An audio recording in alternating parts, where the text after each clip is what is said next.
यार ये धूप जो है ना इतनी प्यारी लगती है जब सर्दी हो रही है और ये धूप पड़ जाए ना हल्की हल्की तो आपको सुकून मिल जाता है। अब बाय द वे में दूसरे जूते हैं ना वो इतने गीले पड़े हैं, अभी तक खुश्क ही नहीं हुए, पता नहीं क्या सीन है। अभी मैंने धूप में रखने की कोशिश करी है कि सूख जाएँ और देखते हैं क्या होता है। हम लोगों ने जीप करवा ली है और हम इसमें झील सैफली मुलुक जाएंगे, तो देखते हैं वहाँ का क्या एक्सपीरियंस है। क्योंकि सुना है वहाँ की रोडें जो है ना कच्ची पक्की हैं, तो वहाँ ही जीप ही चलती हैं, तब देखते हैं क्या होता है।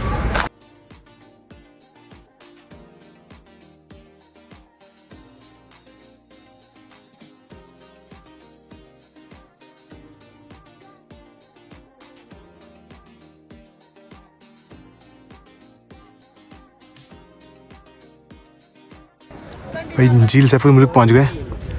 ये कुछ मंजर है यहाँ का। ये एक्सपेक्टेशन कुछ ज़्यादा ही हाई थी कि ऐसा कुछ होगा, ग्रीनरी है वो, बस नॉर्मल है, बस पहाड़ हैं चारों तरफ। कराची में भी समंदर ही है, इससे कहीं ज़रा बड़ा समंदर नहीं है, ये झील है, लेकिन चारों तरफ पहाड़ है, बस ये है, इसमें कुछ और कुछ एक्स्ट्रा नहीं है। जैसे कराची में लोग पीछे पड़ जाते हैं ना यहाँ पे ये गाड़ी घोड़े वाले कश्ती वाले, तो यहाँ पे भी वही सीन है, आपके पीछे पड़े रहेंगे, हटेंगे भी नहीं। अगर आपके अंदर इतना पेशेंस है कि आप इनको झेल सको तो यस, तो आ जाना। मुझे कुछ खास समझ में नहीं आया ये।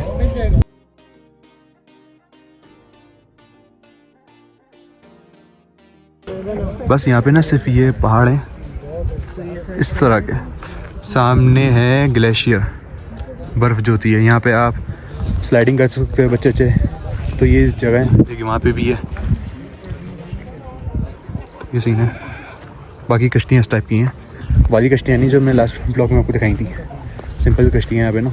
मुझे जो जगह समझ में आई ना वो ये वाली है, ये बड़ी प्यारी जगह है, बहुत प्यारी जगह है ये वाली ना। ये हिस्सा है बहुत प्यारा है, इसके अलावा अगर देखा जाए तो एक वो जगह है, बाकी तो ये नॉर्मली पहाड़ हैं जो होते हैं यहाँ। वैसे ना कहानी सुनाने वाले भी होते हैं, आपको तकरीबन 200 रुपये में बात कर रहा था, तो बता रहा था 200 रुपये में आपको पूरी कहानी सुना देंगे इलाके के बारे में, झील सैफुल मुल्क का जितना ही वाक़या है सब कुछ सुनाते हैं। लेकिन हमारे कुछ सुनने का शौक़ भी नहीं है, तो जब भी फ़ायदा भी नहीं है। वो देख रहे हो वो बर्फ़ है एक साइड पे, एक साइड पे। लोग कसम से इतने ख्वार हैं कि 3-4 हज़ार रुपये देके ना, ये इन कश्तियों के 4-4 हज़ार रुपये देके वहाँ जा रहे हैं, वहाँ जाके पिक्चर खिंचवा रहे हैं। पता नहीं क्या शौक़ है भाई, हमारे तो ऐसे शौक़ नहीं है कि इतने महंगे खर्चे आप इन चीज़ों पे करो। ये भी कोई ख़ास नहीं है। अगर आप वो होती जो हमने वहाँ पे पिक्चर खिंचवाई थी खान झील कौन सी थी, तो वो फिर भी सही थे पैसे उस क्लास से कम करवा के, अगर 2500 रुपये होते सही थे, क्योंकि वहीं तो जाना है इतनी दूर और बहुत कम पैदल भी जा रहे हैं लोग, वहाँ से लोग पैदल जा रहे हैं पूरा वहाँ से घूम के, पूरा ये घूम के ये, और ये लोग ख्वार ये ही हैं जो वहाँ से घूम के आए हैं, वरना कश्ती में है।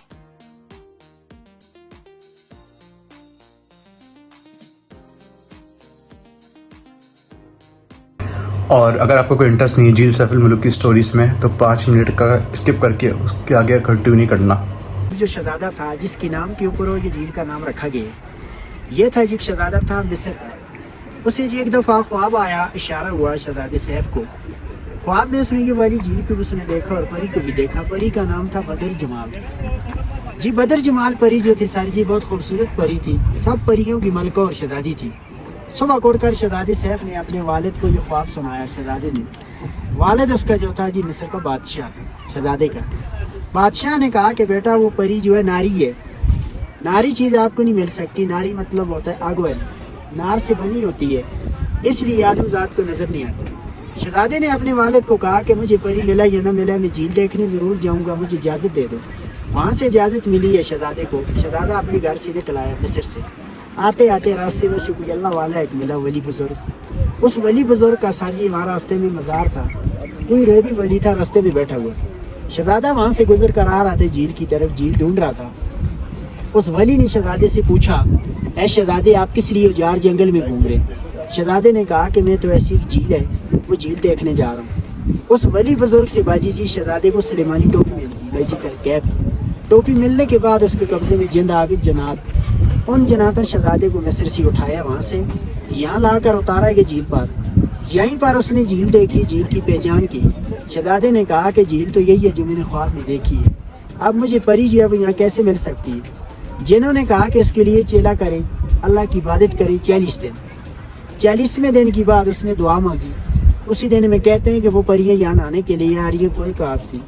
और कोई काफ जो है रूस में और चेचनिया की तरफ है, रशिया में, वहाँ पे जो है परस्तान है। वहाँ से यहाँ 7 सहेलियाँ आई हुई थी यहाँ आने के लिए। 8वीं जो थी वही बदर जमाल जो शहजादे ने ख्वाब में देखी थी। शहजादे ने जब उस परी को यहाँ पे नहाते हुए देखा अपनी सहेलियों के साथ, उसने उन जिनों को भेजा। जिन वो थे बाजी जी जो टोपी के जरिए शहजादे की मदद में मिले थे। जिन यहाँ खामोशी से पहुँचे, सिर्फ एक परी के पार उठाए बदर जमाल के, उठाए तो वो शहजादे सैफ को मिल गई। वो लेकर छुप के अपने कब्जे में। सब परियां दूसरी सहेलियां झील से बाहर आई हैं। उन्होंने अपने अपने पारी यहाँ से उठाए और पहन लिए। उसका नहीं मिला परी बदर जमाल। फिर उसने दूसरी सहेलियों से पूछा।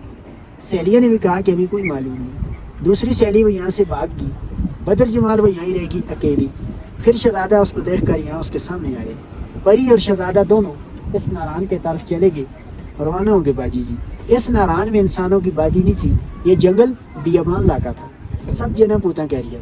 दूसरी 7 सहेली जो यहाँ इसके साथ यहाँ पे नहा रही थी, वो यहाँ से वापस गई कोयकाफ की तरफ। उन्होंने वहाँ जाकर देर सफ़ेद को बताया कि मलका बदर जमाल जो हमसे जुदा हो गई है। उसका कोई पता नहीं झील में डूब के क्या हुआ। देव को असली राज नहीं बताया कि लिबास किसी ने चुरा ली। देव वहाँ से ढूंढने के लिए, तलाश के लिए निकला। यहाँ पर पहुँचा सर जी, जो पानी जा रहा है ये नाला, उस वक्त ये नाला नहीं था, ये पहाड़ी थी, झील बंद थी। ये पानी नीचे नहीं जा रहा था, झील ऊपर तक नहीं भरी हुई थी, यहाँ से ऊँची थी। पानी का रास्ता वो घर नज़र आ रहे हैं झोंपड़े। इन घरों की बैक साइड में नाला है, ये गैप नज़र आ रहा है, निशान लगा हुआ है। शुरू में पानी इसी नाले के अंदर से गुजर कर उस तरफ को जा रहा है। फिर देव ने सर जी यहाँ से अपनी एड़ी लगा कर पहाड़ को तोड़ा, दरमियान में से काटे। इसलिए तोड़ा कि देव ने कहा कि शायद ये झील खाली हो जाएगी, तब जो परी का पता चल जाएगा, इसके अंदर गिर गई, डूब गई, उसे मैं यहाँ से बाहर निकालूँ। जब उसने ये झील को तोड़ा, ये रेती इलाका था। इस नारायण के अंदर तूफान गया, फ्लड। वहाँ जाकर जब नारायण में पहुँचे, परी और शहजादे ने दुआ मांगी। उस ज़माने में दुआएं जल्दी कबूल हो जाती थी। इस नारायण के अंदर ज़मीन में एक पहाड़ बन गया। पहाड़ के अंदर एक सुरंग बन गया, गार, जिसके अंदर भाग कर परी और शहजादा दोनों छुप गए। दाईं साइड तो भी तूफान गुजर गया और बाईं साइड तो भी। ये गार जो है नारायण में अभी भी मौजूद है। सब लोग उस गार को भी देखते हैं, जो सैफुल मुल्क होटल है। यहाँ से आप झील की तरफ वहाँ ऊपर की तरफ सैफुल मुल्क होटल के बिल्कुल नीचे है। वहाँ जाने में 5 मिनट लगते हैं। मशहूर गार है। उस गार के अंदर सारी चीज लाइट नहीं जलती, लंबी गार है, यहाँ से लेकर वहाँ तक है। देव सुबह जो था जिसने ये झील को यहाँ से तोड़ा अपनी एड़ी लगाकर, वही देव परी को ढूंढता ढूंढता देव सही तक पहुँच गए। देव ने ये सोचा इस झील में तो मुझे न मिली, सहेलियों ने मेरे साथ फ्रॉड किए। उस अंग्रेज़ ने 5 मन रस्सा, 40 किलो एक मन होता है, आगे 10 किलो लोहे लगाकर इसके अंदर फेंके बांधा हुआ था। इसके अंदर दरमियान में फेंके किश्ती थी वाटर प्रूफ रबड़ वाली। वो लोहा जो था ज़मीन की तह तक नहीं पहुंचा, चलता ही रहा नीचे की तरफ, ज़मीन की तरफ। और 5 मन रस्सा ख़त्म हो चुका। इसकी गहराई का पता तब भी नहीं चला। ये खूह की तरह गहरी है, सदियों पुरानी झील है। सब लैंड स्लाइडिंग, मिट्टी, कचरा, एवरलांच, ग्लेशियर के साथ पत्थर, अच्छा वैसे भी पत्थर रेड़ कर आते हैं, सब इसी के अंदर आकर गिरते हैं। अगर इसकी गहराई न होती, इसने अभी तक पत्थरों से बाहर जाना था। आई तो 20 दिन पहले यहाँ फ्लड आया, ये झील वहाँ तक थी। ये फ्लड, ये नाला है, सीधे इसके अंदर आ चुका। ये नाल आने से झील भी काफ़ी आगे चलेगी और काफ़ी बटे मिट्टी इसके अंदर चलेगी। अगर इसकी गहराई न होती सर जी, अभी तक इसने पत्थरों से बाहर जाना था, कब का ख़त्म हो जाना था।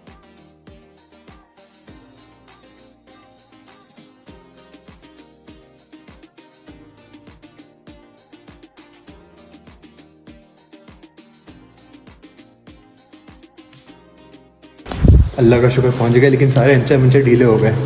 यार मैं कराची वालों को आदत है CVU की, तो ये मेरे से कोई एक्स्ट्रा ऑर्डर नहीं लगा। हाँ पहाड़ थे माना, लेकिन पता नहीं क्या, मतलब सबके अलग अलग वो होती हैं पसंद। मुझे कोई खास पसंद नहीं आया और आता तेरे अंचे मंचे ढीले हो गए। One day later.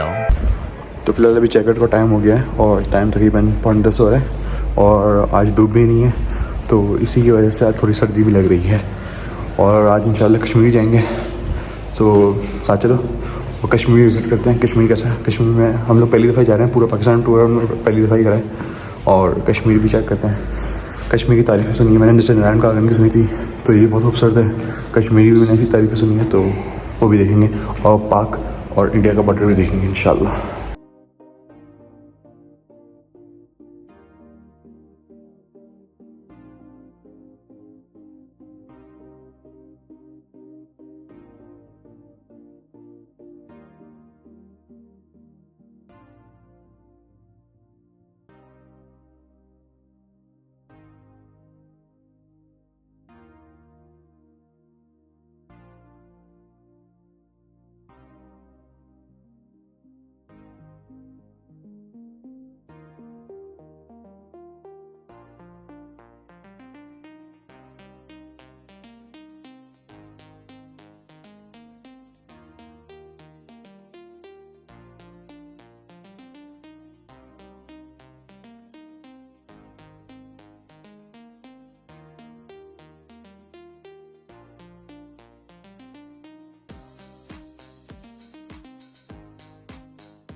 वो सब अखरोट के दरख्त थे।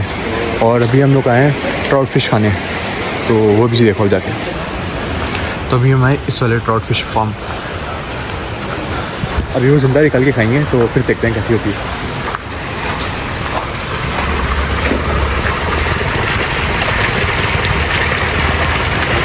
ये होती है ट्राउट फिश।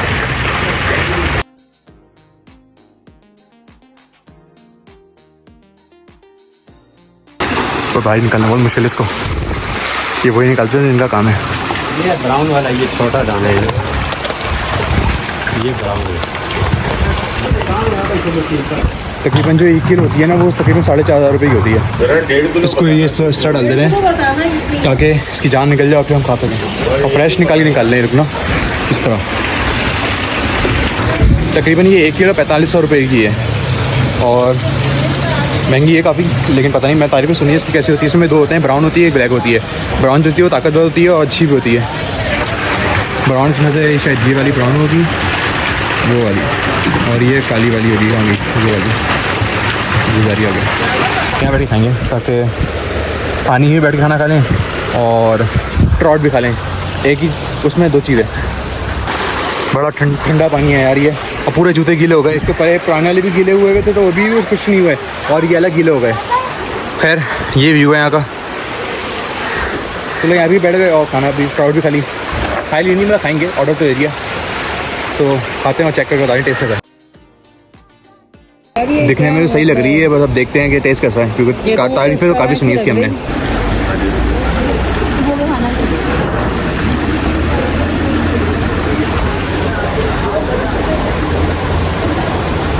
टेस्ट वैसे सही है, लेकिन थोड़ा डिफरेंट टेस्ट है और मछलियों से जो हम खाते हैं नॉर्मली।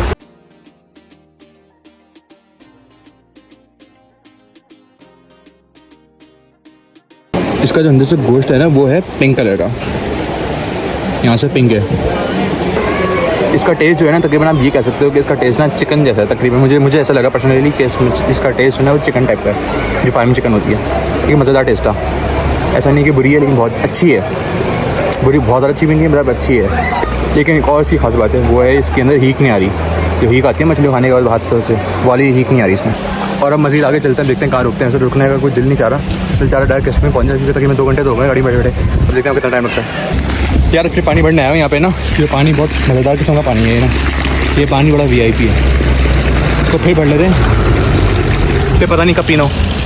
बाकी कैन तो भर लिया हम लोगों ने इसमें, और ये बोतल भरनी थी।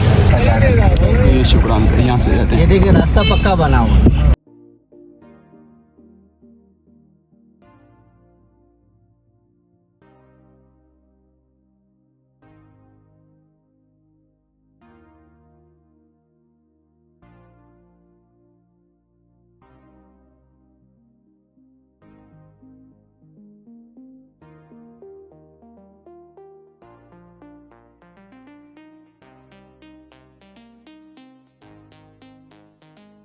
और ये इस पूरी पट्टी पे भुट्टे हैं हर जगह, यहाँ जगह भुट्टे, यहाँ पे नहीं है, इस साइड पे भी हैं। ये फिर आ गए भुट्टे। ज़िंदगी में तकरीबन पहली दफ़ा इतना लंबा गाड़ी में सफ़र करा है, 6 घंटे तकरीबन। हालत फ्लाइट होते जा रही है, लेकिन अभी मौसम इतना अच्छा है और उसके अलावा व्यू इतने अच्छे हैं, तो उसकी वजह से इतनी थकन नहीं है। मज़ा आ रहा है सुकून से ना, देखते हुए जाते हुए। फ़िलहाल तो अभी हम लोग कश्मीर पहुंच गए, कश्मीर एंटर कर लिया हम लोगों ने। अभी चेक पॉइंट पे खड़े हुए हैं, उन्होंने स्कैन ऐसी मांगे हमारे, चेक करेंगे और फिर आगे जाने की इजाज़त दे देंगे। तो अभी चलते हैं कश्मीर। अभी तो वैसे तो हमें जाना है मुजफ्फराबाद ना, तो बाकी आगे का देखो।